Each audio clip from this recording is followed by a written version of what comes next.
Hi everyone, I'm Qinghua Tao, a research associate from KU Leuven, Belgium. I will present the work of learning in feature spaces by coupled covariances, asymmetric kernel SVD, and Nyström method.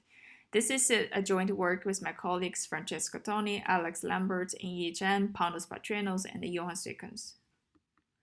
Firstly, let's look at this example. With directional node connections, adjacency matrix is asymmetric. Here, the rows and columns correspond to the edges for the source node and target nodes respectively. With KSVD, we can jointly learn two sets of linear embeddings for the source node and target nodes, but it lacks flexibility for nonlinearity. While with kernel PCA, you can only learn a single set of embeddings for one set of data at a time because the mercy kernel used is symmetric, positive semi-definite, and may lose information from asymmetricity. So here we may wonder how we can jointly pursue asymmetricity and nonlinearity. So KSVD would be answer. In the existing formulations of kernel SVD, it is under the formulations of least square supported vector machine setups by deploying two nonlinear fusion maps, that is phi of x and psi of z. And then KSVD is given by a shifted eigenvalue problem on asymmetric kernel matrix G. It shows that the solutions of SVD can be taken for B phi P psi on the top left and right singular vectors of G. And then we show that KSVD couples two data sources x and z on a single asymmetric kernel and directly processes such a kernel. And so it is different from the mercy kernel-based method. However, we can see that the current formulation of KSVD cannot work with infinite dimensional spaces, and yet no numerical experiments have conducted extensively to evaluate KSVD. In our work, first we establish CCE, which is a new learning paradigm through covariance operators and allows infinite dimensional feature spaces. We also showed the correspondence between CCE and the KSVD. Secondly, we derived asymmetric Nyström method for the faster computation of KSVD. Also, we consider two data sources x and z with two feature maps.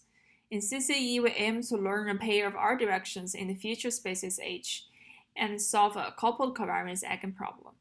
The sought after direction W and the empirical operators are showing as follows.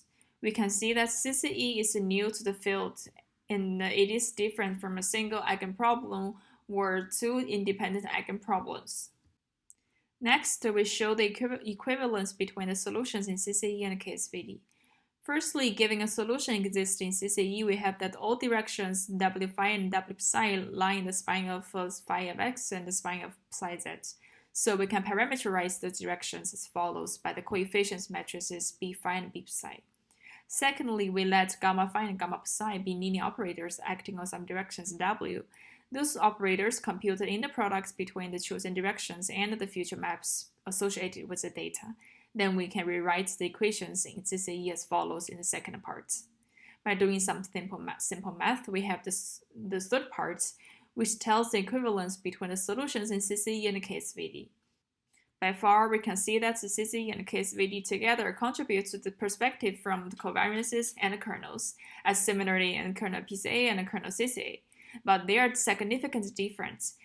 We encourage the readers to check out papers for more discussions and comparisons with classical mercy kernel-based method, where we show our advantages and our necessities by using asymmetric kernels in CCE and KSVD. As computing KSVD is expensive, we formally extend the existing asymmetric Nyström method to deal with asymmetric kernels for fast computation. And then we only need to sample parts of the rows and columns from the original matrix G and apply SVD on a smaller matrix by sampling, and then estimates the singular vectors of the bigger matrix G. To conclude, we formulate CCE problem, which allows infinite dimensional future maps and complements the kernel-based perspective of the existing KSVD by using covariance operators. And then the asymmetric form of Nyström method is also formally derived. And the effectiveness of the proposed method is evaluated comprehensively in different tests. In this work, we hope that the researchers and practitioners in the field can notice the power of learning with asymmetric kernels and its significant differences with respect to the mainstream versus kernel-based method. Thanks for your attention in our work.